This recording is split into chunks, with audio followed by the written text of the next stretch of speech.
ইডলি ধোসা খেতে আমরা কিন্তু সকলেই অনেক ভালোবাসি। সেই ইডলি ধোসার সাথে যদি সাম্বার ডাল না হয় তাহলে কিন্তু একেবারেই অসম্পূর্ণ থেকে যায়। তো নমস্কার বন্ধুরা, স্বাদবাহারের আরও একটি নতুন পর্বে আপনাদের সকলকে জানাই অনেক স্বাগত। আমার আজকের রেসিপি সাম্বার ডাল, তাও আবার একেবারে দক্ষিণ ভারতের স্টাইলে। তো চলুন ঝটপট রেসিপিটা শুরু করি। সাম্বার ডাল বানানোর জন্য আমি প্রথমেই নিয়েছি 1 কাপ অড়হর ডাল। এবারে ডালটাকে আমি জল পাল্টে পাল্টে বেশ কয়েকবার ধুয়ে নেব, যতক্ষণ না পরিষ্কার জল আসছে। দেখুন ডালটা আমার ভালোভাবে ধোয়া হয়ে গেছে। এখন আমি ডালটা আধ ঘন্টার জন্য ভিজিয়ে রেখে দেব। ফিরে এসেছি আধ ঘন্টা পর। ডালটা কিন্তু অনেকটাই ভিজে ফুলে উঠেছে। এবার আমি একটা প্রেসার কুকারের মধ্যে ডালটা দিয়ে দিচ্ছি। ডালটার সাথে আমি দিয়েছি পরিমাণ মতো লবণ আর অল্প একটু কাশ্মীরি লঙ্কার গুঁড়ো, যাতে করে কালারটা ভালো হয়। আর আমি দিয়েছি 2 চামচ মতো সাদা তেল। এতে করে ডালটা সেদ্ধ হওয়ার সময় জলটা কিন্তু একেবারে বাইরে বেরিয়ে আসবে না। এবারে আমি 3টে সিটি দিয়ে নেব।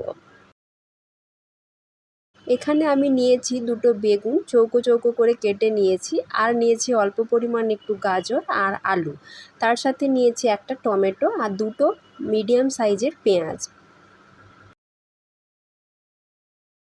এবারে কড়াতে নিয়ে নিয়েছি বেশ কিছুটা পরিমাণ সাদা তেল। তাতে আমি ফোড়নের জন্য দিচ্ছি আধ চামচ মতো কালো সর্ষে আর 2টো শুকনো লঙ্কা, আর দিয়েছি আধ চামচেরও একটু কম হিং। হিংটা কিন্তু অবশ্যই করে দেবেন, এতে করে একটা সুন্দর ফ্লেভার আসে। এখন আমি যে পেঁয়াজ আর টমেটোটা কুচিয়ে রেখেছিলাম সেটা কড়াতে দিয়ে দিচ্ছি। দিয়ে গ্যাসের ফ্লেমটা মিডিয়ামে রাখবো, রেখে বেশ কিছুক্ষণ পেঁয়াজ আর টমেটোটা ভালো করে ভেজে নেব। এরপরে আমি যে বেগুনগুলো কুচিয়ে রেখেছিলাম সেগুলো দিয়ে দিচ্ছি। আপনারা কিন্তু চাইলে এখানে কুমড়ো, সজনে ডাঁটা, বিনস এগুলোও ব্যবহার করতে পারেন। আপনাদের পছন্দ মতো যে কোনো সবজি ব্যবহার করলেই চলবে।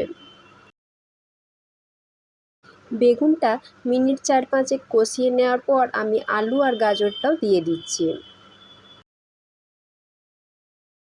সমস্ত সবজি বেশ কিছুক্ষণ সময় ধরে ভালো করে কষিয়ে নেব। এখন আমি দিয়ে দিচ্ছি পরিমাণ মতো হলুদের গুঁড়ো আর পরিমাণ মতো লবণ। তার সাথে আমি দেব অল্প পরিমাণে একটু জিরের গুঁড়ো।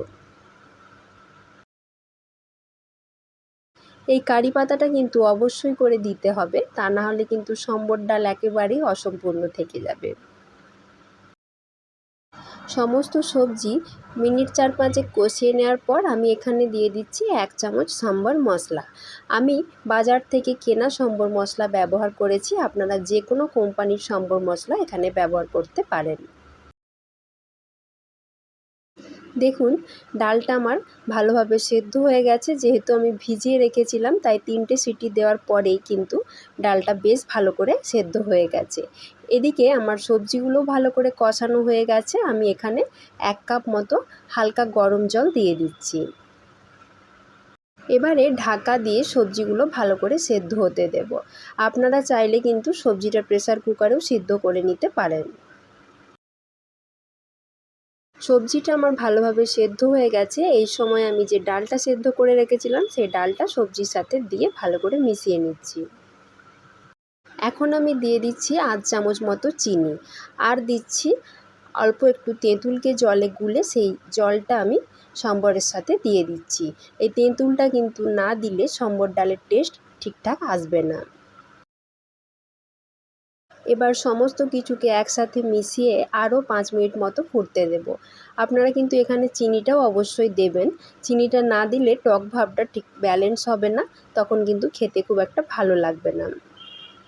দেখুন ডালটা কিন্তু খুব সুন্দরভাবে তৈরি হয়ে গেছে। এখানে আরেকটা কথা বলি, আমি এখানে যে তেঁতুলটা ব্যবহার করলাম সেই তেঁতুলটা বেশ কিছুদিনের পুরানো তেঁতুল।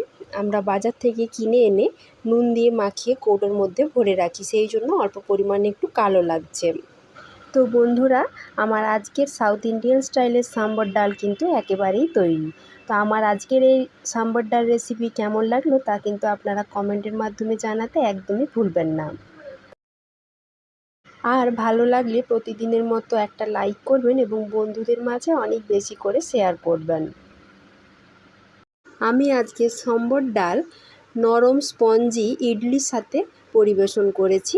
ইডলির রেসিপি এখনও আপনাদের সাথে শেয়ার করা হয়নি, খুব শিগগিরই আমি ইডলির রেসিপিও আপনাদের সাথে শেয়ার করব।